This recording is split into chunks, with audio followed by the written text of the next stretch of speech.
My name is Jack, and I'm a passionate angler and all-round fish fanatic.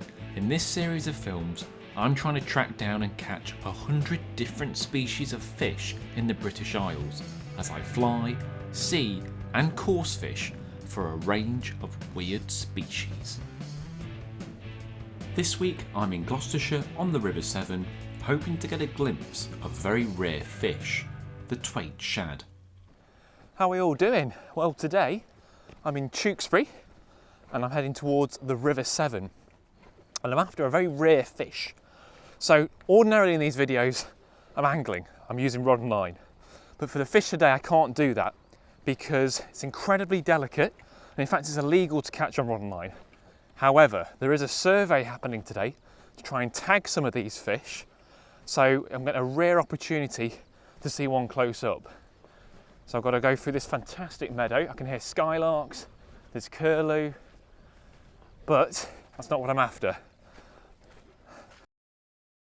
Well, it's the beginning of May, and that is perhaps fitting because the shad is also known as the Mayfish. So you only get them in UK rivers for a month, which is typically May. So it's a very short window to see a shad, topped on the fact that they're very rare. The River Severn is about the best place in the UK to see Twaite shad, and then there's an even rarer species called the Alice shad, which you occasionally get in the Severn, but we'll be very, very lucky to see that today. It's lovely to hear birdsong. The winter that we've just had has been, to put it bluntly, shit, but we've got skylark calling over the distance, there's curlew. Can actually see a big bright thing in the sky, which I think is the sun. It's been a while since I've seen it. So we'll see. The thing is today, they've only got 50 tags. So it's a very short window. And once they've tagged 50 shad, that's it. They're not doing it again. And I'm really struggling for time this year. So if we don't get a shad today, this is really my only opportunity to get one. So pressure's on. Oh, there's a skylark. Fantastic. Yeah.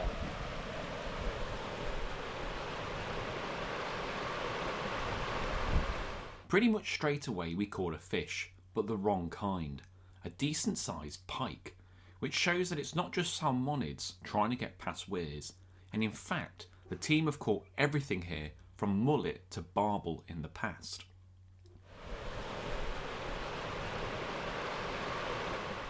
I spoke to Jamie first to find out about why the trapping is taking place. So I'm Jamie Dodd, I'm from the University of Hull.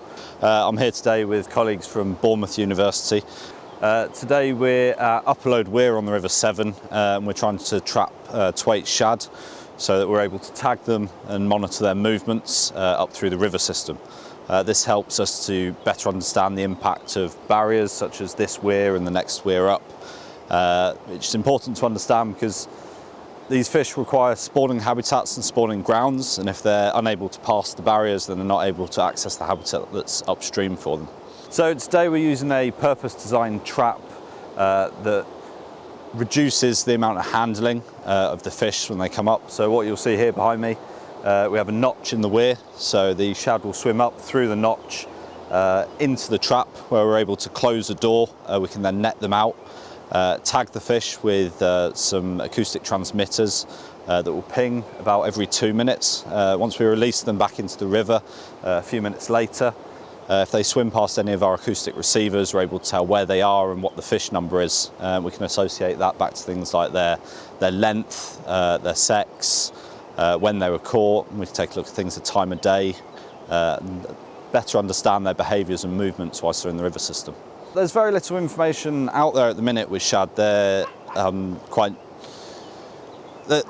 unknown to a lot of people. When you sort of you speak to fishermen, you go, "What are you dealing with?" You go, "With shad," and they're like, "Oh, well, what's a shad?" Well, it's a herring species, and it only comes into the river during the springtime. So it comes in around April, May, June to spawn. It then goes back out to sea, so it's not seen in rivers for a long period of time. So it's important, whilst they are here, that we better understand what they need, how we can manage the river better for them, and then maybe what they go on to do. So one of the unique things about this with our acoustic transmitters is They keep pinging even after they've left the river, so some of these tags can last up to 3 years. And they can be detected on equipment that's out at sea. And we've had that before, and we now know that shad from this river, they've come up and spawned, they've gone out and they've been detected down near Plymouth. And even one's been detected over in Ireland before coming back later the following year and back up into this river system. So it's all a bit slow at the moment. The tide just overtook the weir. We were expecting to see lots of shad moving up, but we didn't see any, so not particularly encouraging. But there is another weir a few miles downstream, so what hopefully should have happened is the shad should get over that weir and they'll make it way up to this one in about an hour or so. So I'm not too disheartened yet. We should get some shad, fingers crossed, in a couple of hours. Barriers to the shad's migration are one of the primary reasons they're so rare now. Not being like a salmon, they don't leap. They would have been present in most of our larger rivers in the UK, but are now reduced to those entering the Severn estuary. With things still being quiet, I took a chance to speak to Charles about the shad trapping. Right, today we're trying to catch 50 Twaite shad to put an acoustic tags into them, and then we can track them into the river up to the fish passes at Diglas and see how they go through there, and then track them on their way back down to the Bristol Channel where they go out to sea. And we have a whole suite of receivers in the Bristol Channel working with Swansea University, and we'll then track the shad as they go back out to the Irish Sea. Well, shad are a herring. They breed in fresh water, so they're a sea fish that come in to breed, but they're also relatively rare. So there are only 4 known breeding populations of them in the UK, and they all flow into the Bristol Channel. So the River Severn behind me, the River Wye, the River Usk, and the River Twaite that goes into Carmarthen Bay. So for that reason alone, they're very valuable, but they have suffered greatly from weirs being constructed across rivers. They would have been more widely distributed, and we're also at the northern range of them, so they are slowly going to be moving north with climate change, so this population will become even more important as the years go by. The idea is the metal trap shuts when people at the top spot a shad going in, but sometimes they're in and out before you can react, which is what happened today, as 3 shad did move into the trap, but we weren't quick enough to catch them.